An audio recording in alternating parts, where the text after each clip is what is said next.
Hola, el siguiente video corresponde al segundo de los videos con un resumen del libro Metodologías de la Investigación, sexta edición, específicamente de los capítulos del 6 al 11. Capítulo 6. Formulación de hipótesis. Las hipótesis son las guías de una investigación que nos ayudan a indicar lo que tratamos de probar y se definen como explicaciones tentativas de un fenómeno, es decir, que pueden o no ser verdaderas y pueden o no comprobarse con datos. Luego se menciona el concepto de una variable, que es una propiedad que puede cambiar y cuya variación es susceptible de medirse u observarse. Cuando se combinan con otras variables forman una hipótesis o teoría. ¿Qué características debe tener una hipótesis? Bueno, debe de referirse a una situación real. La relación entre variables debe ser clara y lógica. Las variables de la hipótesis deben ser comprensibles, deben ser observables y medibles y deben estar relacionadas con técnicas disponibles para probarlas.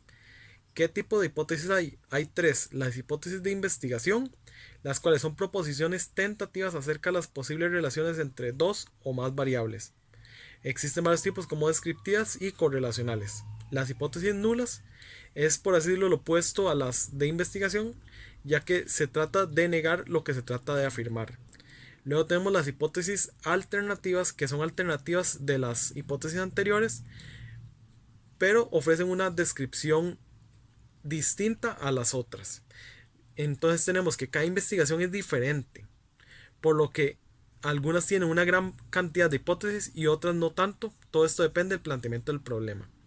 ¿Cuál es la utilidad de las hipótesis? Nos ayudan a saber lo que tratamos de buscar y probar.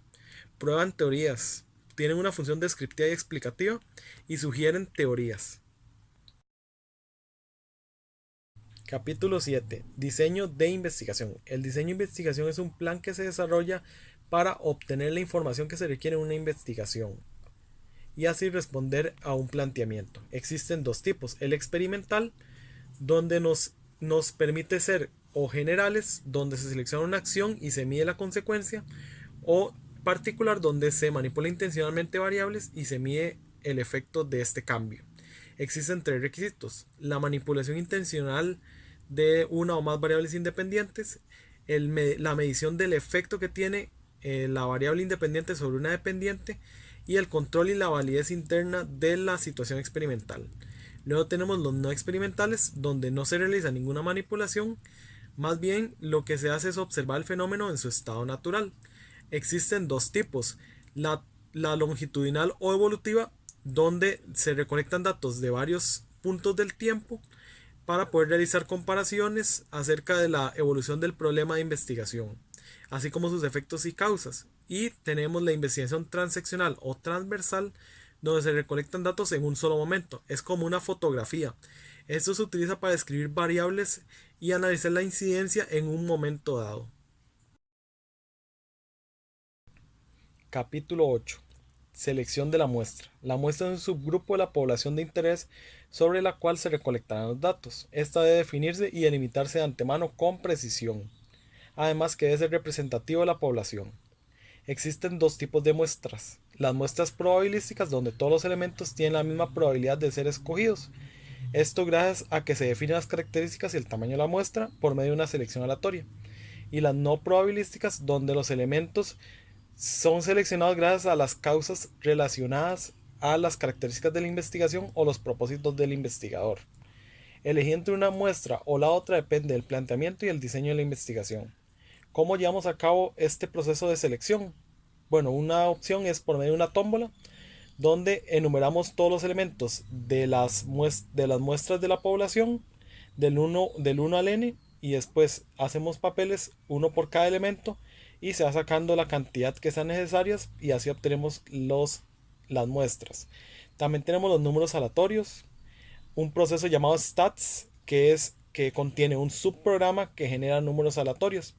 Se podría decir que es hasta ahora la mejor forma que se ha encontrado para hacer esta selección. Y la selección sistemática de elementos muestrales implica elegir dentro de una población n un número de elementos a partir de un intervalo. El tamaño óptimo de la muestra va a depender, como dijimos anteriormente, del alcance del estudio.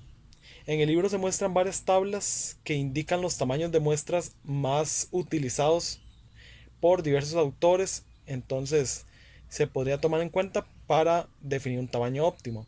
¿Cómo y cuáles son las muestras no probabilísticas? Suponen un procedimiento de selección orientado por las características de la investigación más que por un criterio estadístico de generalización. Capítulo 9. Recolección de datos cuantitativos. Una vez que seleccionamos el diseño y la muestra, procedemos a recolectar los datos. Para esto se debe elaborar un plan detallado con procedimientos que incluya las fuentes de las que se obtendrán los datos, la localización de las fuentes, el medio para recolectar los datos y la forma en que se van a presentar los datos para el análisis. Esta se nutre de elementos como variables, definiciones operacionales, muestras y recursos disponibles. La medición es el proceso de vincular conceptos abstractos con indicadores empíricos, el cual se realiza mediante un plan explícito para clasificar los datos. ¿Qué requisitos debe cubrir un instrumento de medición? La confiabilidad, que es el grado de que su aplicación aplicada varias veces produce el mismo resultado. La validez, que es el grado en que un instrumento mide realmente la variable que pretende medir. Y la objetividad, que es el grado en que éste es permeable o no a los sesgos y tendencias del investigador. Ahora, ¿qué procedimiento sigue para construir un instrumento de medición? Existen varios pasos, pero los principales podrían ser la revisión enfocada en la literatura, la toma de decisiones clave, la construcción del instrumento, la prueba piloto, la administración del instrumento, la preparación de los datos para el análisis y finalmente el análisis. Y ahora, ¿qué tipos de instrumentos de medición podemos utilizar? Tenemos el cuestionario, que son un conjunto de preguntas respecto a las variables a medir. Estas pueden ser abiertas o cerradas. Las escalas para medir las actitudes, como la escalamiento del Likert, que es un conjunto de ítems presentados en forma de afirmaciones y se mide la reacción de los usuarios.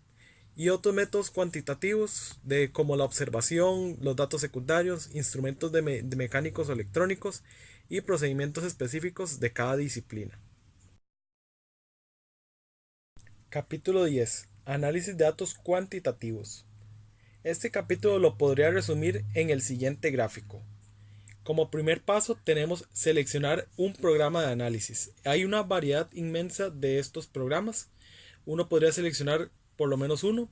Algunos de estos son el paquete estadístico para las ciencias sociales, Minitab, entre otros. Luego tenemos ejecutar el programa, donde la mayoría de programas son fáciles de usar. Prácticamente es solo de solicitar los análisis requeridos por medio de las opciones que cada programa presenta.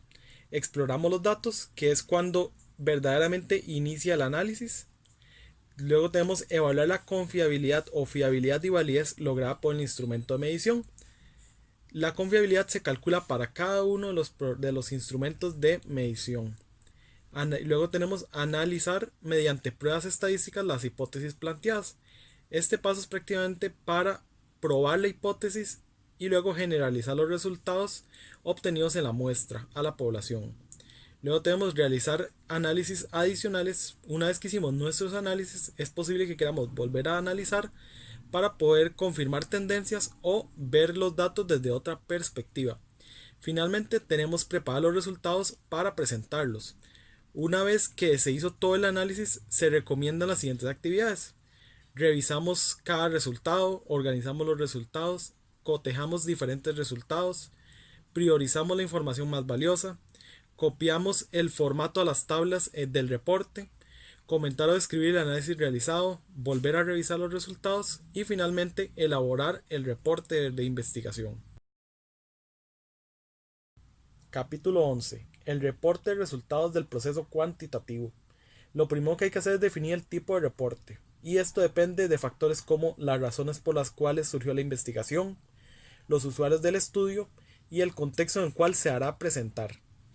Se debe conocer bien quiénes son los usuarios a los que va dirigido este reporte y así como sus características. Es importante tener en mente que este reporte puede ser presentado en un contexto académico y en un no académico.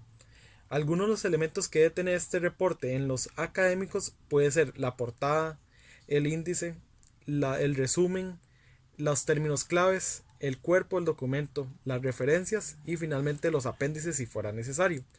En los reportes no académicos debe tener elementos como portada, índice, resumen ejecutivo, método, resultados, conclusiones y apéndices. Existen varias guías o manuales para elaborar un reporte. Algunas de las más conocidas son APA, Vancouver, Harvard, MLA. Cada uno sostiene sus propias reglas y formatos que se deben aplicar en el reporte, los cuales se pueden encontrar en sus manuales de cada uno de estos estilos. Eso es todo. Muchas gracias.